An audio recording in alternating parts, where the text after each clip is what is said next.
मैं पुष्पेंद्र राजपूत आपका बहुत बहुत स्वागत करता हूं आज की इस वीडियो में। तो दोस्तों, आज का वीडियो धान की फसल के ऊपर होने जा रहा है कि धान की फसल से अच्छा पैदावार कैसे लें। और पैदावार पाने के लिए धान की फसल में आपने गौर किया होगा कि अगर सिंगल या डबल धान का पौधा होगा तो उसका उत्पादन बहुत ही कम आपको देखने के लिए मिलेगा दोस्तों। तो एक पौधे से कम टारगेट 100 से 150 कल्ले कैसे एक पौधे से हम निकालें, अपने धान के एक पौधे से 100 से 150 कल्ले कैसे निकालें। जी हाँ दोस्तों, तो वीडियो को शुरू से अंत तक ज़रूर देखें जिससे कि आपको सही और सटीक जानकारी मिल पाए। तो दोस्तों, हम बताएंगे कि रुपाई से और खेत की तैयारी से लेके हार्वेस्टिंग तक कितना क्या प्रोसेस करना है जिससे कि हमारा उत्पादन अदर किसान भाइयों की अपेक्षा हमारा उत्पादन सबसे अलग और बेहतर देखने के लिए मिले। तो दोस्तों चलो वीडियो शुरू करते हैं। वीडियो शुरू करने से पहले आपसे छोटी सी रिक्वेस्ट है कि हम 500 सब्सक्राइबर के बहुत ही नज़दीक पहुंचने वाले हैं। तो चैनल को आप वीडियो को लाइक और चैनल को सब्सक्राइब करना ना भूलें। तो जी हाँ दोस्तों, शुरू करते हैं वीडियो।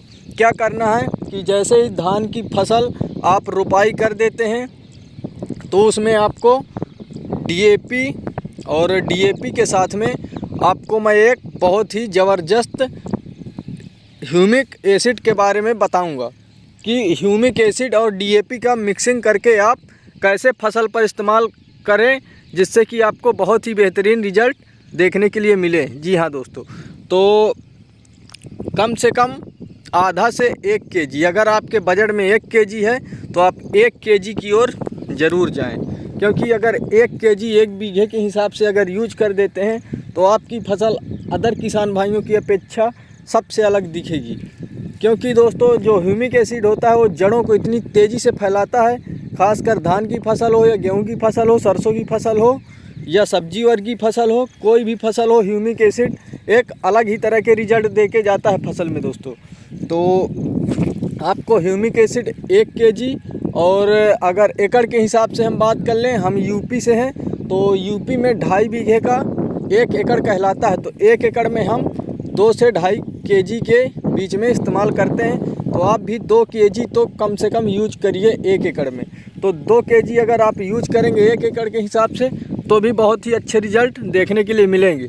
जैसे रुपाई के 15 दिन होते हैं तो 15 दिन के अंदर आपको ये काम करना है। दूसरा क्या करना है उसके बारे में भी बताता हूँ। अगर अभी भी आप वीडियो देख रहे हैं तो वीडियो को लाइक करना और चैनल को सब्सक्राइब करना दोस्तों ना भूलें। टारगेट अपना हम इस साल पूरा करके ही छोड़ेंगे, क्योंकि अदर किसान भाई जो होते थे पिछले साल, तो हमारी अपेक्षा अदर किसान भाइयों की जो धान की फसल थी उसमें उत्पादन हमें अच्छा देखने के लिए मिला। ये जो है दोस्तों खुफिया जानकारी मैं एक बहुत ही अच्छे बड़े किसान से लेके आया हूं और आपके बीच में शेयर करूंगा, ताकि आप भी अच्छा खासा प्रॉफिट धान की फसल से ले पाएँ इस साल। और इस साल चूक मत जाना, ये अगर ट्रिक कर देते हैं तो धान की फसल पागल हो जाएगी दोस्तों। इतना ज़बरदस्त उत्पादन आपको देखने के लिए मिलेगा कि कभी आपने अपने धान की फसल में अगर ये चीज़ें इस्तेमाल कर देते हैं तो इतना ज़बरदस्त उत्पादन देखने के लिए नहीं मिलेगा। तो दूसरी चीज़ क्या करना है, जब आप यूरिया डालेंगे करीब रुपाई के, जैसे कि आपने DAP और ह्यूमिक एसिड इसमें इस्तेमाल किया, इसके जो है तो 20 से 25 या 30 दिन के अंदर आपको urea plus micro nutrient 1 kilo.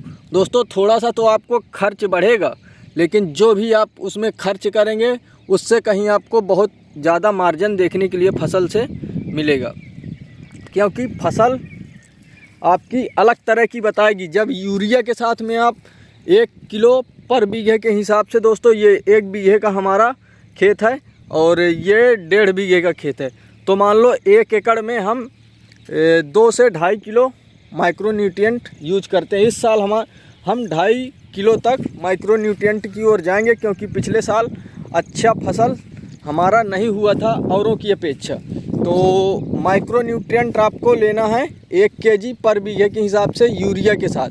अगर मैं DAP की पिछले बात कर लूँ कि जो पहले आप DAP और ह्यूमिक एसिड डालेंगे तो कम से कम आपको 20 kg पर बीघे के हिसाब से दोस्तों इस्तेमाल करनी है DAP और ह्यूमिक एसिड 1 किलो। और यूरिया की बात कर लेते हैं दोस्तों, तो वो भी आपको 15 से 20 किलो के बीच में ही रखनी है और 1 केजी आपको रखना है माइक्रो न्यूट्रिएंट। जी हाँ दोस्तों, माइक्रो न्यूट्रिएंट में सभी प्रकार के जो ज़रूरी पोषक तत्व होते हैं वो हमें अच्छी तरह से फसल में मिल जाते हैं, जिससे कि हमारी फसल में जो फलियां या दाने बनेंगे उससे वो जो है दोस्तों तो एकदम बहुत ही क्वालिटी वाला उसमें अनाज पैदा होगा। तो दोस्तों औरों की अपेक्षा अपनी धान की फसल में ज़बरदस्त उत्पादन लेने के लिए ये 2 ट्रिक हो गई।